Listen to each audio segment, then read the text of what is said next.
As a mental health counselor, I often have the privilege of listening to and supporting individuals who are struggling to make sense of a difficult relationship. Many times I'll hear phrases like, "They're so toxic," or "They're gaslighting me," or in some cases, "Oh my gosh, they're such a narcissist." Now I understand where that could come from. When someone's behavior feels confusing, manipulative, or hurtful, we naturally look for words that help us make sense of it. But over time, I've noticed that terms specifically like narcissist or narcissism are being used so frequently that their real meanings can sometimes get lost. Because of this, I wanted to take a moment to help viewers gain a clearer understanding of what narcissism really is, what it's like to be in a relationship with someone who has these traits, and thirdly, to explore some practical strategies for setting healthy boundaries with someone who shows narcissistic behaviors. Narcissistic Personality Disorder, or NPD, is when someone has, get this, an unrealistic sense of their own importance. Simply put, they tend to have an inflated ego. Now, some of the common narcissistic traits will include a constant need for attention, praise, or affirmation from others. In some cases, narcissistic individuals may be attracted to positions of power, prestige, and privilege because these positions naturally receive attention, praise, and affirmation from others.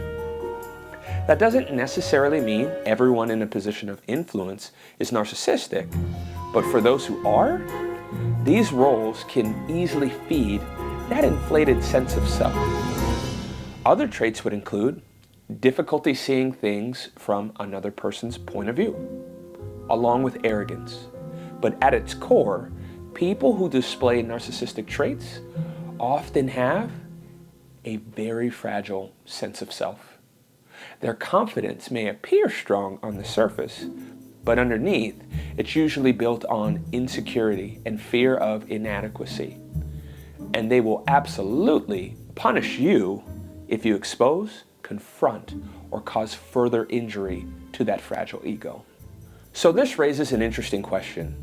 How does a narcissistic personality look different from healthy confidence or self-esteem? So let's do a little bit of compare and contrast. Confidence is something that's rooted in reality, in actual accomplishments, and genuine ability. Narcissism, on the other hand, is built on an inflated reality and often on false claims. Confidence is self-assured. Narcissism seeks constant validation through attention, praise, or even emotional manipulation of others. That might sound like bids for affirmation, such as, "Oh, do I look pretty?" Or, "I'm such a failure." Comments designed to elicit reassurance and praise. Confidence respects others, while narcissism often tears others down to feel superior. And finally, confidence builds relationships, whereas narcissism harms them. One of the telltale signs that you might be doing life with a narcissist is to observe if these patterns you're experiencing are showing up with others. If multiple people describe similar grievances or struggles in trying to connect with that individual, you may be dealing with a reoccurring narcissistic dynamic. So when it comes to doing life with someone who has narcissistic traits, there are 4 general phases I want to briefly touch on. Now, these don't always happen in a specific order, but they tend to appear in cycles. The first phase is the honeymoon phase. This is where the narcissistic individual might engage in things like flattery, charm, and charisma.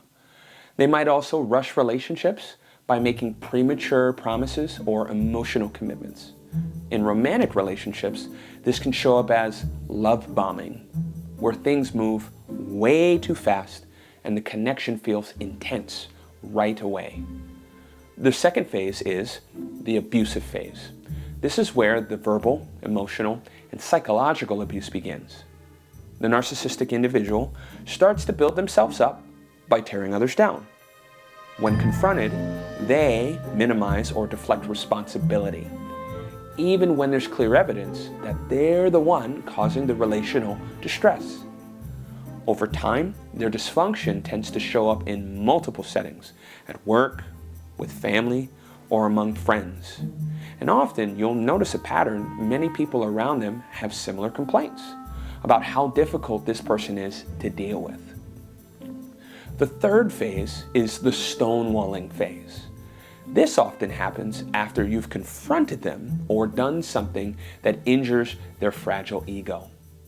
In response, the narcissist may try to punish you by withdrawing affection or attention. This is actually the narcissist's attempt at satisfying their need for power. They want you to text them. They want you to reach out first, to apologize, to chase after them, because it feeds their ego. They might stop responding to your messages, ignore your calls, or give you the silent treatment.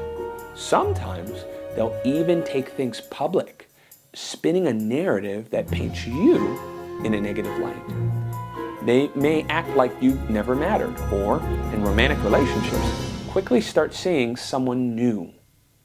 At its core, this phase is about control, demonstrating dominance and provoking bids for attention or affection. The fourth and final phase is the repair phase.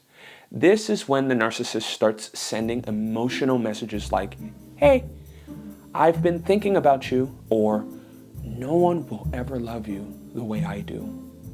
They'll lay it on really thick, disregarding your emotional experience, especially in light of the hurt that occurred during the abusive phase.